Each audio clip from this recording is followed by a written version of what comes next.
दोस्तों, मेरा नाम श्रेया है।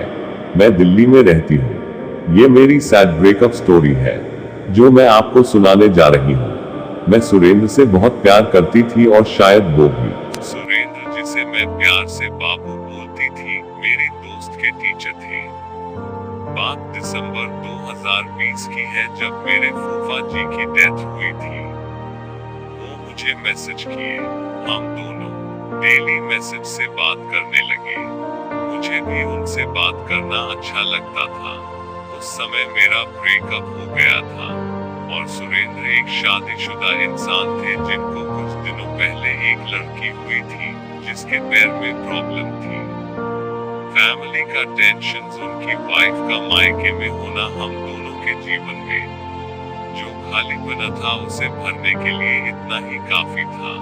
बात करते करते कब हम करीब आ गए पता ही नहीं चला। समय ऐसे गुजर रहा था जैसे ईश्वर भी हम दोनों को एक होने के लिए ही भेजा है। परंतु होने को तो कुछ और ही मंजूर था। उनकी कह करना, नहाना, खाना, सोना मेरी लाइफस्टाइल को बहुत ज्यादा अफेक्ट करता था। मैं दिल्ली जैसे बड़े शहर में थी और वह गाजीपुर के एक छोटे से गांव में रहते थे, लेकिन मुझे कभी लगा नहीं कि वो मुझसे इतना दूर है। एक बार की बात है, शाम को जॉब की बात करते समय आपने मुझे गवर्नमेंट सर्वेंट कह दिया था और उसी बात पर हम दोनों में 1 घंटे से ज्यादा लड़ाई हुई। आपने मुझे बहुत डांटा। हम दोनों को एक दूसरे से प्यार नहीं होता तो हमारा रिश्ता उसी दिन खत्म हो जाता। मेरे बाबू का रूठना मुझे बेचैन कर देता था। सच्चाई तो यह थी कि मैंने उनके साथ जीने मरने की कसम खा ली थी। जहाँ तक मुझे याद है, एक बार खेत में आप सिंचाई कर रहे थे तो मैंने आपसे पूछा कि डू यू लव मी, तो आपने कहा हाँ अंकल है, बाद में बात करता हूँ। अगले दिन अपने पापा को लेकर अस्पताल गए थे। वहां से मुझे मैसेज किए, बाबू सोना न्यू नेम। फिर क्या, प्यार की शुरुआत उसी दिन हो गई थी। हमारी चैटिंग भी देर रात 3 बजे तक होती थी। फैमिली की बातें। एक बार नाइट में आपने मुझसे क्वेश्चन किया कि निषेचन क्या होता है।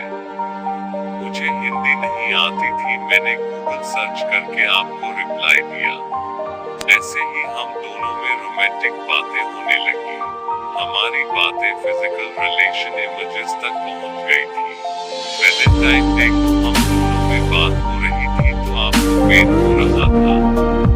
उस दिन हमारी बात नहीं हुई। मेरा हॉस्टल में अकेले रहना, आपको वीडियो कॉल इमेज ना सेंड करना और मेरा बार बार सुसाइड करने का डिसीजन हमारे रिश्ते को तोड़ने का कारण बना। एक दिन की बात है, सुरेंद्र के सिर में दर्द हो रहा था और मैं उनको फोटो के लिए फोर्स कर रही थी तो उन्होंने मुझे रिप्लाई दिया कि मेरा कोई नहीं है, मैं मरूं या जिंदा रहूं किसी को कोई फर्क नहीं पड़ता है। मुझे बहुत तकलीफ हुई कि काश मैं उनके पास रहती तो वो ऐसे नहीं बोलते। मैं गांव आई थी। मेरी नेक्स्ट डे फ्लाइट थी। बिना उनसे मिले मैं दिल्ली वापस जा रही थी। वो पहला दिन था मेरे जीवन में जब पहली बार मेरे लिए उनकी आंखों में आंसू आए थे। मैंने अपनी एक एक बात आपसे बिना किसी डर के शेयर किया, चाहे वो पर्सनल हो या फिजिकल। एक बार रात में आपसे बात करके सोने जा रही थी। उस दिन मुझे कुछ अच्छा नहीं लग रहा था। मैंने 4 बार आपको मैसेज किया, बाबू मुझे आपसे कुछ बात करना है। आपने रिप्लाई नहीं दिया। 24 मार्च मेरे रिलेशनशिप का अंतिम दिन था जब आपकी फैमिली के लिए मुझे अपने प्यार को छोड़ना पड़ा। मुझे डर था कि मेरे साथ एंजॉय करने के बाद अपनी वाइफ और डॉटर को छोड़ देंगे तो उनका क्या होगा। आपसे रिश्ता तोड़ने से पहले मैं 3 घंटे रुकी थी। 4 बजे मैंने आपको मैसेज किया कि आपकी वाइफ और भाई मुझे गाली देते हैं या तो आप उनके साथ रहो या मेरे आपको वाइफ छोड़ना पड़ेगा। आपने मैसेज किया, I'm possible, और मुझे जो चाहिए था वो मिल गया। आपको पता नहीं होगा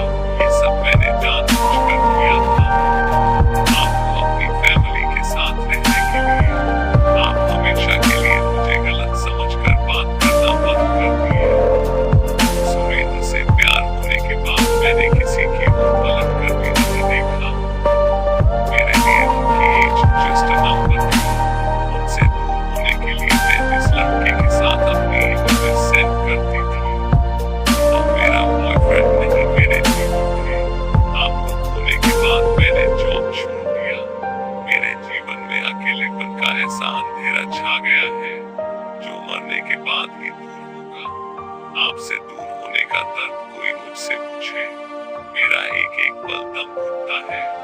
मुश्किल हो गया है जीना। आपकी यादों और तस्वीरों के सहारे मैं अपनी जिंदगी गुजारूंगी। आप जहाँ रहो खुश रहो, लेकिन मैं आपसे जुदा होकर कभी नहीं खुश रहूंगी। I love you, Bob. Your Shreya.